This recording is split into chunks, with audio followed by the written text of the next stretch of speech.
Going to now talk about each scarf individually and its individual colour palette. Hi, Rachel. Hi, Emma. How are you? Yeah, good, thank you. Good. Oh, you've got your lovely colour palette behind you. I have, and I've got the drapes here as well. Gorgeous. So I thought I'd start by just showing just slightly closer. I don't know if you can see with the ring light in the way, but really thinking about the colour wheel and the colour theory. We were talking about the cooler colours and then warmer colours, and that's really the basis of looking at a coordinating wardrobe, which is why having these scarves in the right colours for these different palettes is just going to work so well for people. So yes, so there are two cool palettes and two warm palettes, is that right? It is right. So the autumn and the spring are both warm and yellow based, but the difference between them is the autumn is rich and warm and earthy. It can be vibrant, whereas the spring is lighter and clearer and splashier. Yeah. I've actually got the spring here, so maybe I can show each scarf. Yeah, absolutely. And then you could give us a little description of the colour palette. So obviously each scarf doesn't include all the colours. This is my take on each palette, but it certainly will suit the person who is within that palette. Yes, and absolutely. So everybody can wear every single colour within their palette, but they just have different areas of the palette which work better. But obviously the ones that you've designed have got a real snapshot of the essence of what we're looking at with colour. So the one that you're holding up at the moment, which is the spring one, it has that lovely corals and aquas and a real freshness and clarity to the palette that you see with that the spring colouring. So they're often sort of warm golden, and they would wear it with their bright navies or their brown end of the palette. It's absolutely beautiful. I really love this one. The one that you're wearing, I mean, you can just see the difference. The autumn palette just has that richness. It's slightly heavier. It's more saturated than the spring palette. Yeah. Because you have that lovely, rich, vibrant colouring. It's absolutely gorgeous, the coral. This is my autumn palette. And you model it so well. Oh, I love this one. And then we've got summer. Okay, so... And this is... So the summer and the winter are both blue-based and cool. The difference with summer is it has that sort of soft richness, almost similar to the autumn palette. They both have that muted tones, but with this one we went slightly stronger, so the stronger end of the summer palette. So you've got the burgundies and the jade greens and that lovely teal. It's absolutely beautiful, and a summer person really has that slightly smokier look about their colouring in their palette. It looks great with navies and charcoal greys. Oh, lovely. Muted greys, absolutely gorgeous. The rest of the summer palette. Yes. Where it all sits in with all of these colours here. Yeah, and it would look beautiful worn with any of those colours as well. Absolutely. Team it with a burgundy, gorgeous. And then winter. Okay, so the winter, which is both Menina and myself, we're both winters, although we're sort of a slightly different side of the winter palette. So a winter palette is blue-based, it's bright, it's clear, it has that lovely contrasted tone. I absolutely love this scarf, and I will be wearing mine lots. Amazing. So these are those winter, they're jewel tones as well. Yes. Jewel colours, rubies, sapphires, emeralds, pale icy skies, which is lovely how the polar is a real nod to that icy look. The ice, and it's sort of, I was thinking of like winter berries as well, like winter berries, the richness of jewels and berries. So that's all the winter palette, which is lovely with that. And so do you have any tips for how people can find out, whether they are on the warm or cool side, and sort of which palette would suit them best? I mean, I would say, obviously, if they want to get their colours done professionally, then you have the whole experience and you really understand it. But if I was going to give hints and tips of what really you should look at, firstly, I would look in natural daylight, because lighting and the light and dark will change your skin tone. So if you look in natural daylight, and then I would look at comparing a warm colour against a cool colour. So if you just wanted to look at your skin, I would take something like a coral and then a pink, and just see how the effect of those colours next to your skin, which one makes you look energetic, which one gives you that vibrancy to your skin tone. That's when you start to see and understand. What's been really interesting, as we've done virtual consultations, we've been looking at people's photographs, and as they've taken their sequence of photographs, they can see something's going on, but they're just not quite sure how to articulate. We've just got to sort of see which one makes your skin look smooth, which one makes your eyes really stand out.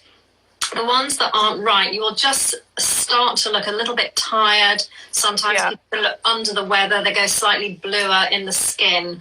And that's really a good way of just starting to see whether you should steer to slightly warmer colours or cooler colours, which is the first thing you look at. Once you can decide or see whether you're more warm or cool, how would you then determine whether you're then, which season within the warm or the cool palettes? I think it's really just looking at, so somebody has a very soft hair colour, soft eye colour, and then there's less contrast. You're looking at a more muted palette, so you'd be looking at an autumn or a summer palette. There's very sort of soft, smoky, muted tones. Then if somebody has more contrast, if they had bright or dark hair, brighter eyes, more contrast from the hair colour to the skin colour to the eye colour, they need that brightness. So it's really sort of looking at those things and seeing really which one makes you pop, which is the name of the game. You want to look energetic, and you really want to sort of have some interest wearing these lovely colours in the sky. Yeah, absolutely. I found as well when I just posted, because we are doing a giveaway to win a Red Leopard consultation, and I took 2 pictures wearing my autumn one and then wearing the spring. And it's even like, if you can't tell quite when you're looking at it, when you actually compare the photos, I think it's then really obvious as well.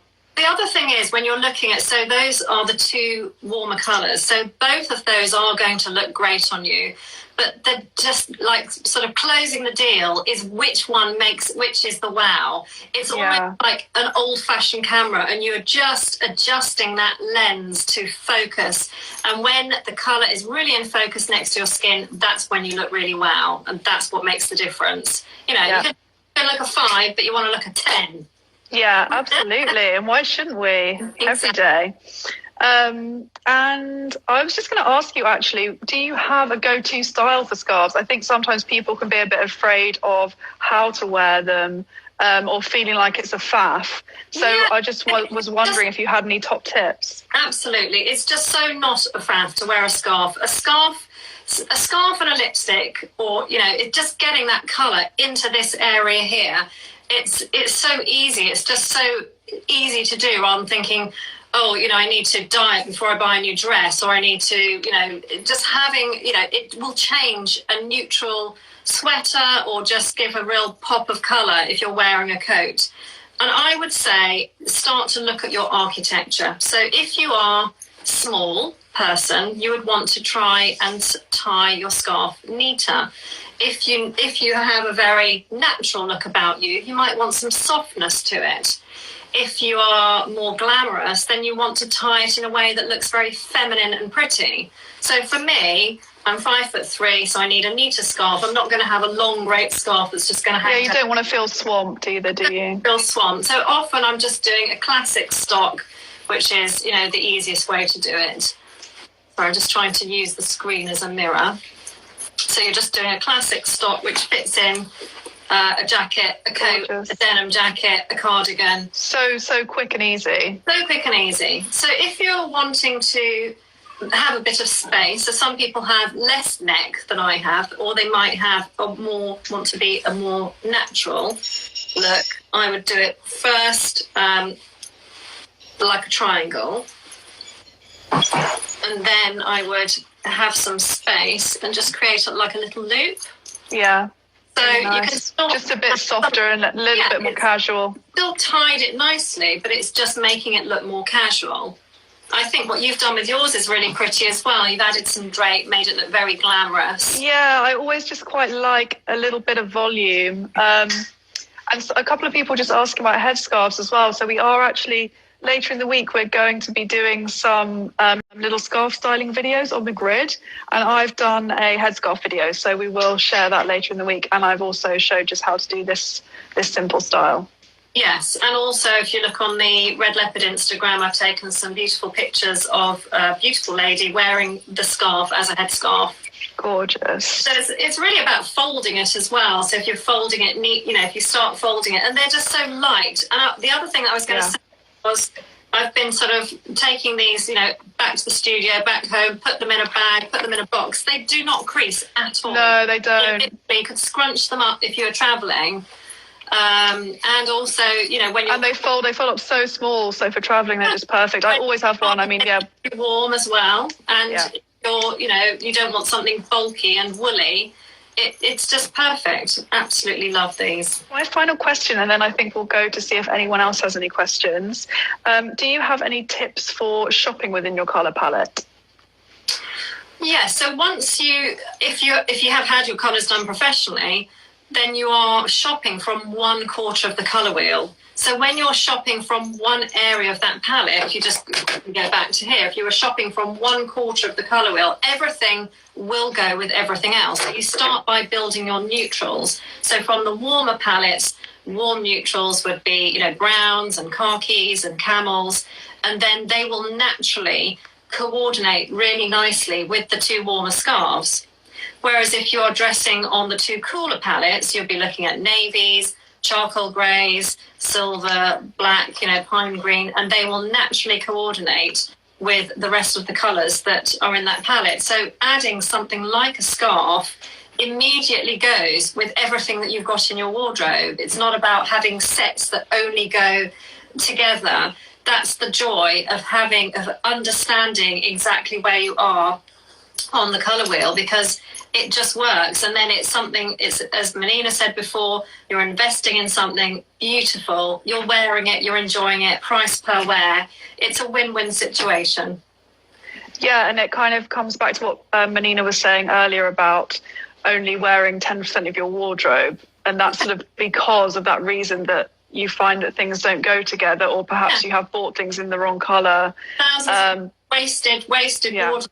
But actually, if you shop with purpose and you're a savvy shopper, then you don't need to have so many things in your wardrobe.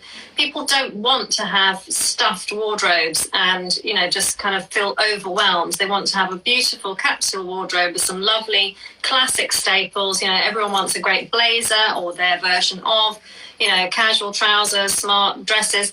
And then as you add in colour, it will all work with everything else. You'll add a pair of shoes and you go, great, works with everything, right? Rather than saying, well, that brown boot only works with that thing. It does make life so much easier for people to do it for themselves. And I think that's one of the other things about, doing this sort of looking at your wardrobe, looking at adding things and personal styling, is that it's accessible to everybody. It's not just movie stars or celebrities that, can just have a stylist. You need to understand how to do it yourself.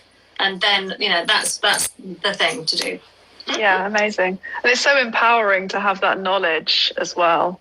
Absolutely. Thank you so much, Rachel, for joining us. And thank you to Menina earlier as well. Thank you so much. Thank you, everyone, for watching. And we will see you soon. And take a look on the website if you haven't seen the whole collection already. Lovely. Have a good evening. Thanks, everyone. Bye.